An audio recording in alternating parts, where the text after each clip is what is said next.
All right, so time to make another video. I've gone too long for, or I gone too long without making a video, and that's not something I like to do.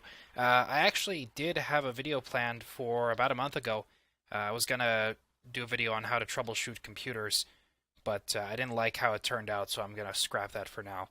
But in the meantime, let's get another Stackish interpreter vlog post out.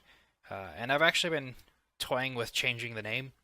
Uh, one of the ideas that I came up with was Fatstacks, so I'm not 100% sure if I want to change the name to that, but I thought it was kind of fun. Fun little descriptive name. It sort of gets the idea across. Anyway, vlog update. So, as you can see, we're actually running it. It is it is actually running right now. This is its first program, and we're running the Fibonacci sequence. This is actually a Fibonacci algorithm that Enderscythe provided in his documentation. So this is his program on his language. Figure to be suiting, but it works pretty well. It's only like, let's see, 9. I mean, it's like 7 commands, but it's 9 or maybe 6 commands, not including the setup. No, including the setup. 6 commands, 9 entries, and it runs pretty well. Of course, it skips the first one, but I've never seen a Fibonacci algorithm that ever includes that. So, yeah, whatever.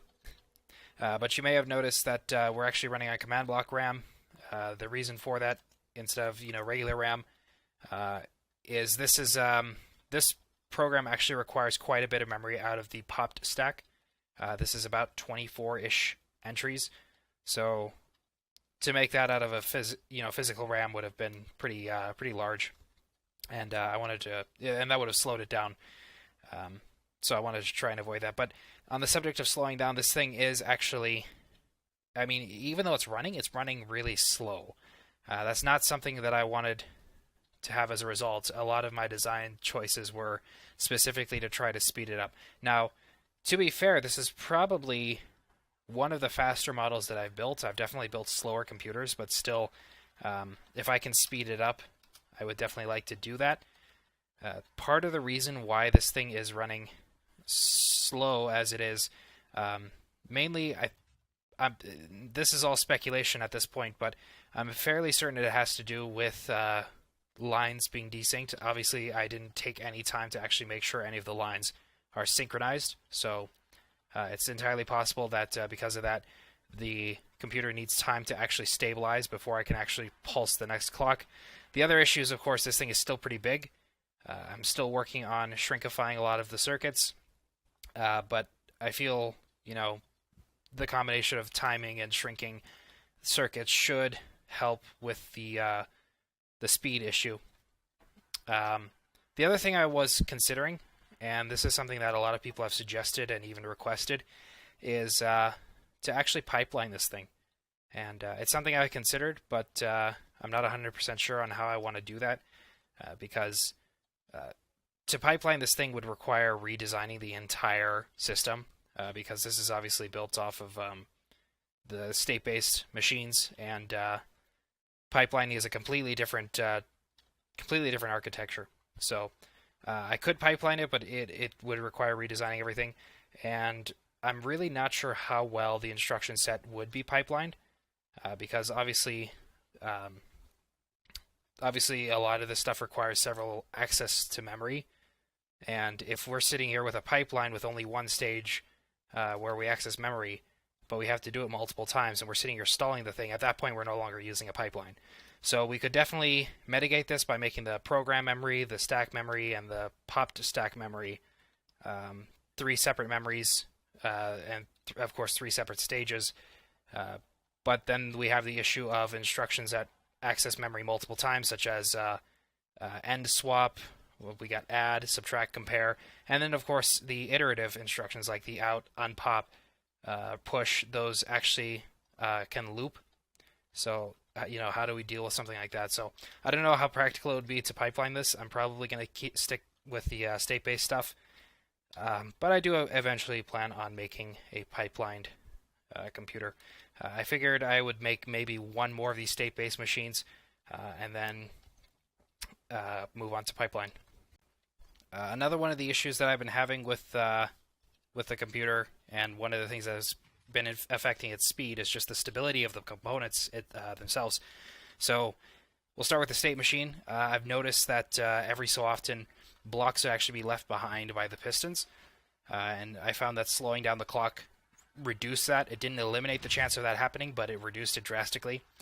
So that was one of the issues. The other issue, of course, is sometimes this adder right here, I noticed that if the data over here isn't removed before the data up here is introduced, these pistons will sometimes leave blocks behind, and that can ruin results. I'm not too terribly happy with these adders. I mean, I get there's a benefit to using the instant carry stuff, but the fact that there are pistons in here and stuff like that can happen, it just makes it a little bit more frustrating. Eventually, I like to see solid state instant carry, but that's probably not going to happen unless I go vertical, and I don't want to do that just yet. It's not something that I haven't considered, but I just don't want to do it just yet. And then, of course, since the last video, I mentioned that we made a change to the control lookup tables, splitting the 1 into 3. That really isn't too terribly bad, albeit it doesn't give me too much of an advantage, other than it makes things just a little bit neater. And by neater, I mean like instead of sitting here with 24 separate states that I can be in, it's now sort of a combination of 16, 3, or 4, and 8. And I basically just choose combinations of these settings. So it doesn't offer too much of an advantage. If I feel like maybe it's actually slowing it down, I'll probably revert back to the 24-line lookup table. But for now, I feel it doesn't make much of a difference, so I'm probably going to keep it as it is, just because it makes things just a little bit neater. Logically, not physically, I guess. We're still neatifying things here. And then the other thing, of course, is the state machine. This is basically, or not basically, this is actually just the state machine from the last revision copied over. I didn't want to rebuild it, but there have been some changes to it. And one of the changes that I want to make is I want to try and move these lines around, especially move them over to this side of the state machine so that they're closer to everything. I feel that would, kind of reduce a lot of this extra wire that it's got going on here. And, that should help, but of course I don't want to do that just yet because this is a big machine to rebuild. And so I'm actually working with, I forgot his name. It'll come back to me. I mentioned a few videos back that I wanted to build a ROM building program. A lot of you guys actually got back to me and said, yeah, we'll see what we can do. But one person, Stenadian, I don't know how to pronounce that. He got back to me within a few hours, and not only did he get back to me and said, yeah, I'll do it, but he said he got back to me with code. And so that was really exciting to see. So I've been working with him to actually build this program, and so hopefully fairly soon we should actually have a working program. And the first thing I'm going to do is actually use it to rebuild this entire state machine. But then, of course, the next thing is we actually want to release this program as a tool for redstone builders to use, because I feel that that'd be something that'd be really, really useful for people in this sort of field. But yeah, I want to rebuild the state machine. I want to try and rearrange the inputs that are closer to the circuits, and I want to try and fold it still to make it smaller. And then, of course, the state machine actually has been modified. Not much. It's basically just omitting about 2 or 3 lines. So it's not too big of a modification, but it is something.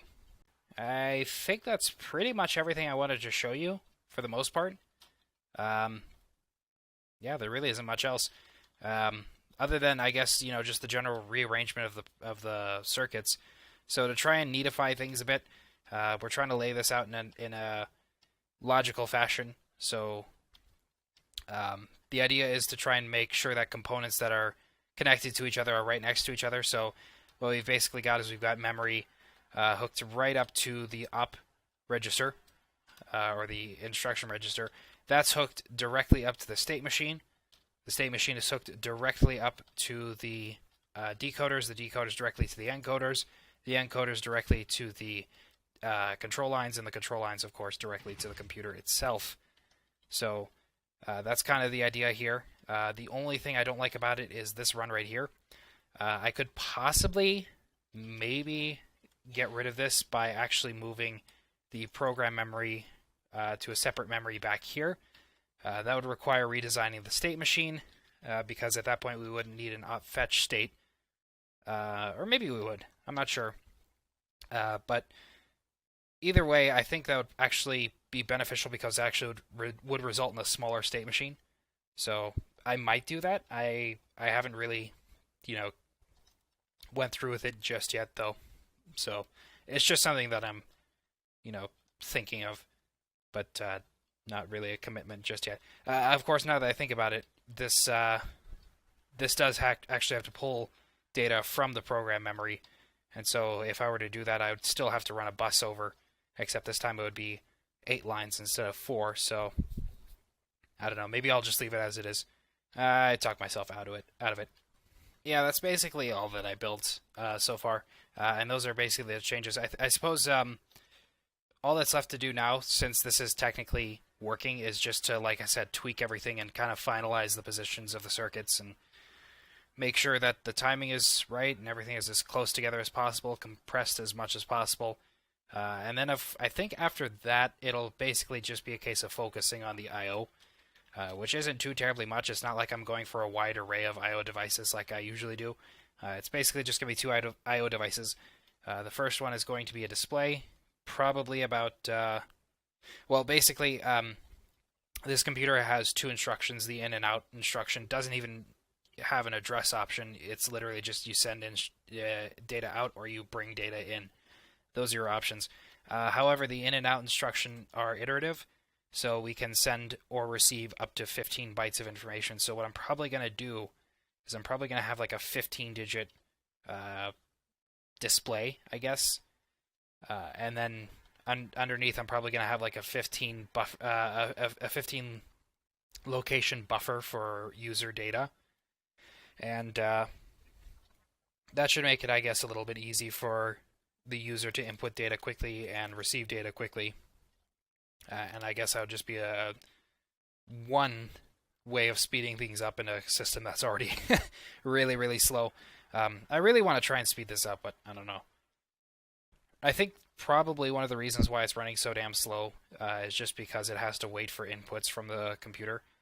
So, I don't know. I'll have to figure out ways of working around that.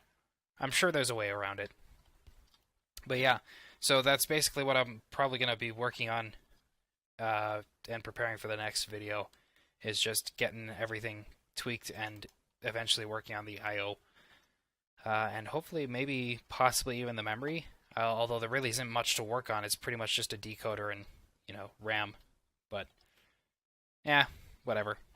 I don't know. Yeah, but other than that, that's pretty much everything I wanted to show you. So, yeah, this is kind of a short little video, granted, but at least it's a video nonetheless. If you were kind of hoping for a nice 20-minute video, unfortunately, I'm going to be disappointing you. But I do actually have another video that I want to release here shortly, probably within the next week, of a instruction set that I've been kind of tinkering with.